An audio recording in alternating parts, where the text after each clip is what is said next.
देवी उमा का हिमवान के हृदय तथा मैना के गर्भ में आना, गर्भस्था देवी का देवताओं के द्वारा स्तवन, उनका दिव्य रूप में प्रादुर्भाव, माता मैना से बातचीत तथा नवजात कन्या के रूप में परिवर्तित होना।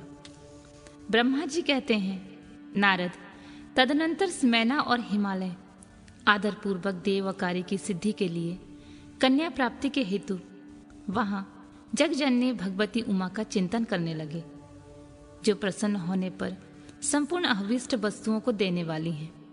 वे महेश्वरी उमा अपने पूर्ण अंश से गिरिराज हिमवान के चित्त में प्रविष्ट हुई। इससे उनके शरीर में अपूर्व एवं सुंदर प्रभाव उतर आई। वे आनंद मग्न हो अत्यंत प्रकाशित होने लगे। उस अद्भुत तेजो राशि से संपन्न महामना हिमालय अग्नि के समान अदृश्य हो गए। तत्पश्चात सुंदर कल्याणकारी समय में गिरिराज हिमालय ने अपनी प्रिया मैना के उदर में शिवा के उस परिपूर्ण अंश का आधान किया। इस तरह गिरिराज की पत्नी मैना ने हिमवान के हृदय में विराजमान करुणा निधान देवी की कृपा से सुखदायक गर्भ धारण किया। संपूर्ण जगत की निवास भूता देवी के गर्भ में आने से गिरि प्रिया मैना सदा तेजोमंडल के बीच में स्थित हो अधिक शोभा पाने लगी।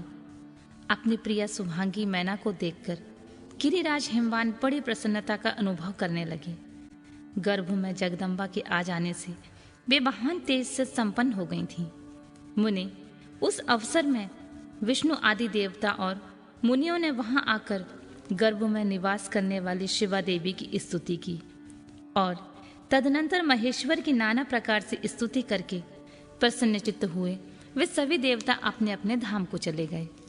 जब 9वां महीना बीत गया और 10वां महीना पूरा हो चला, तब जगदम्बिका कालिका ने समय पूर्ण होने पर गर्भस्थ शिशु की जो गति होती है उसी को धारण किया, अर्थात जन्म ले लिया।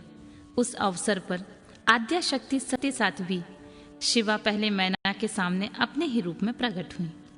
बसंत ऋतु में चैत मास की 9वीं तिथि को मृगशिरा नक्षत्र में आधी रात के समय चंद्रमंडल में आकाश गंगा की भांति मेनका के उदर से शिवा देवी का अपने ही स्वरूप में प्रादुर्भाव हुआ।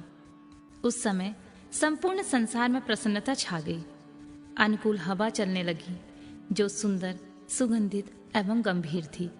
उस समय जल की वर्षा के साथ फूलों की वृष्टि हुई। विष्णु आदि सब देवता वहां आए। सबने सुखी होकर प्रसन्नता के साथ जगदम्बा के दर्शन किए और शिवलोक में निवास करने वाली दिव्य रूपा महामाया शिव कामनी मंगलमयी कालिका माता का स्तवन किया। नारद, जब देवता लोग स्तुति करके चले गए, तब मेनका उस समय प्रकट हुई। नील कमल दल के समान कांति वाली श्याम वर्णा देवी को देखकर अतिशय आनंद का अनुभव करने लगी। देवी के उस दिव्य रूप का दर्शन करके गिरि प्रिया मैना को ज्ञान प्राप्त हो गया। वे उन्हें परमेश्वरी समझकर अत्यंत हर्ष से उल्लासित हो उठी और संतोष पूर्वक बोली, जगदम्बे, महेश्वरी, आपने बड़ी कृपा की है जो मेरे सामने प्रकट हुई हैं। अंबिके, आपकी बड़ी शोभा हो रही है। शिवे, आप संपूर्ण शक्तियों में आद्या शक्ति तथा 3 लोकों में जननी हैं। देवी, आप भगवान शिव को सदा ही प्रिय हैं तथा संपूर्ण देवताओं से प्रशंसित पराशक्ति हैं। महेश्वरी, आप कृपा करें और इसी रूप में मेरे ध्यान में स्थित हो जाएं। साथ ही मेरी पुत्री के अनुरूप प्रत्यक्ष दर्शनीय रूप धारण करें। ब्रह्मा जी कहते हैं, नारद, पर्वत पत्नी मैना की यह बात सुनकर अत्यंत प्रसन्न हुई। शिवा देवी ने उस गिरि प्रिया को इस प्रकार उत्तर दिया। बोली, मैना, तुमने पहले तत्परता पूर्वक मेरी बड़ी सेवा की थी। उस समय तुम्हारी भक्ति से मैं प्रसन्न हो मैं वर देने के लिए तुम्हारे निकट आई। वर मांगो। मेरी इस वाणी को सुनकर तुमने जो वर मांगा है वह इस प्रकार है। महादेवी, आप मेरी पुत्री हो जाएं और देवताओं के हित साधन करें। तब मैंने तथास्तु कहकर तुम्हें सादर यह वर दे दिया और मैं अपने धाम को चली गई। गिरि कामिनी, उस वर के अनुसार समय पाकर आज मैं तुम्हारी पुत्री हुई हूँ।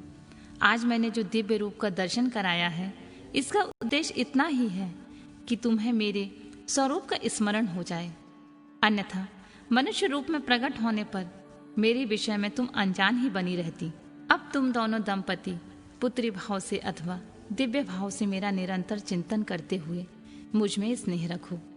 इससे मेरी उत्तम गति प्राप्त होगी। मैं पृथ्वी पर अद्भुत लीला करके देवताओं का कार्य सिद्ध करूंगी, भगवान शंभु की पत्नी होंगी और सज्जनों का संकट से उद्धार करूंगी। ऐसा कहकर जगत माता शिवा चुप हो गईं और उसी क्षण माता को देखते देखते प्रसन्नता पूर्वक नवजात पुत्री के रूप में परिवर्तित हो गईं।